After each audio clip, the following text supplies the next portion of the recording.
Hey, how's it going, everybody? My name is Nathan, and I'm out here at Birchwood in Alaska, and I'm going to be going over some of the things that I wish I had known whenever I was looking to start my first match, like I assume you are as well.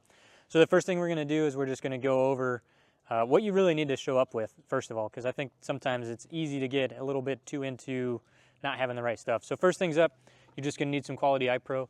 We've got some clear and then some dark lenses over in the bag there. So that just works out regardless of conditions. Next thing you're going to need is some sort of ear pro. These are some over-the-ear ones. In-ear, doesn't really matter. Then we're going to need our ammo. I recommend bringing probably like 75 rounds extra compared to whatever the match listing that you're looking at has, just in case of a reshoot or something like that. So right here, if this was like a normal match in my area, I'd bring about 200 rounds here. Next, I'll take my magazines.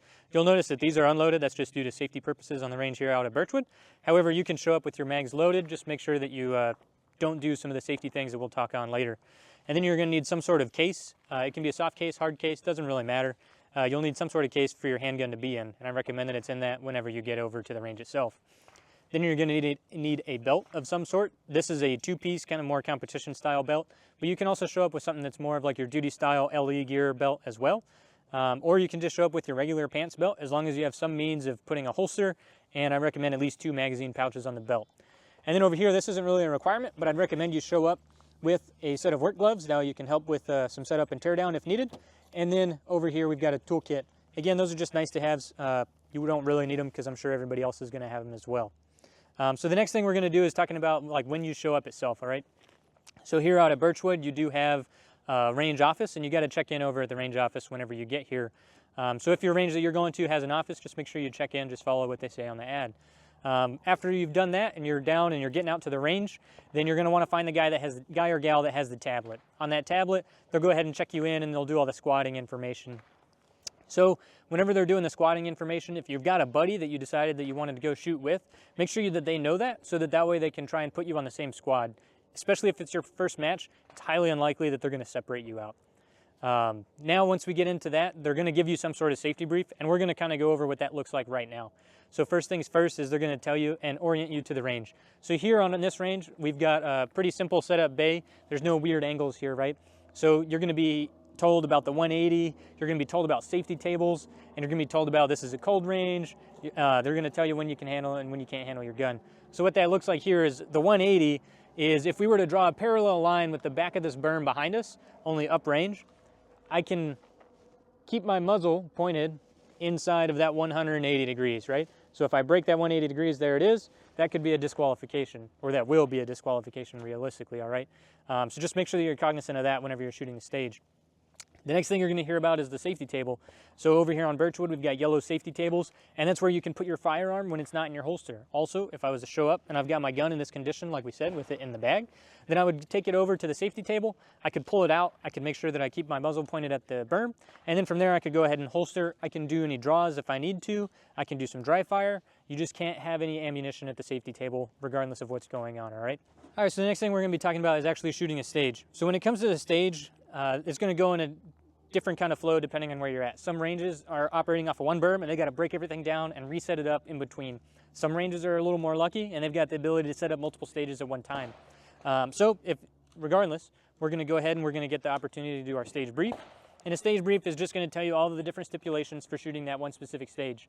For instance, if a stage says that you have to start from anywhere inside the shooting area, it'll let you know. If you have to start from outside, it'll let you know.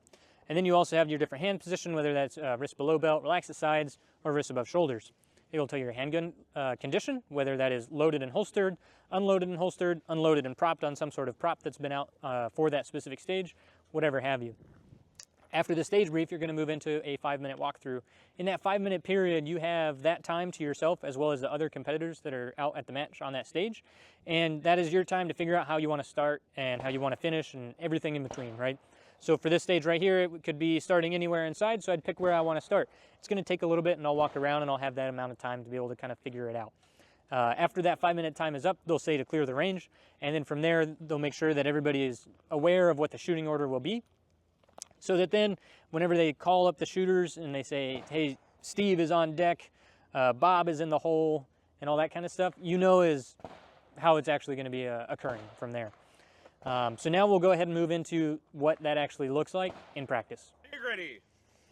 All right, so on the make ready command, this is my time that I can go ahead and pull my gun out, making sure that I'm following the 180, and I can place it into whatever the designated condition is for the gun of the stage. It also gives me the opportunity to go through mentally and remember how I would like to shoot the stage, all right? If this is your first match, you're gonna be a little nervous, your heart rate's gonna be a little up, so just make sure you do what you can to kind of take some deep breaths, slow down, that you don't do anything unsafe, all right?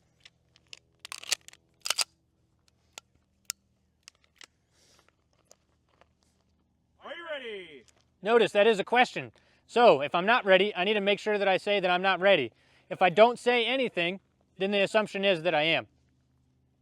Stand by. After this command, 1 to 2 seconds will go by, and I will hear a beep, and that's going to be my time to start and shoot the stage.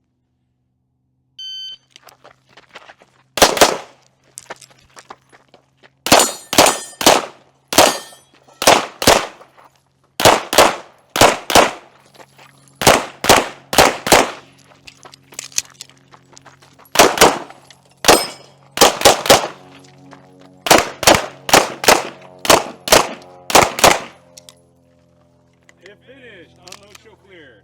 So, after the command has been given, I'm going to unload my gun and make sure that they can see it. After that, hammer down. they're going to tell me to hammer down, so I will squeeze the trigger. Holster. And I will holster my gun. Range clear. Time 17.87. So after this, we're going to go through and score the targets. This is what it'll look like.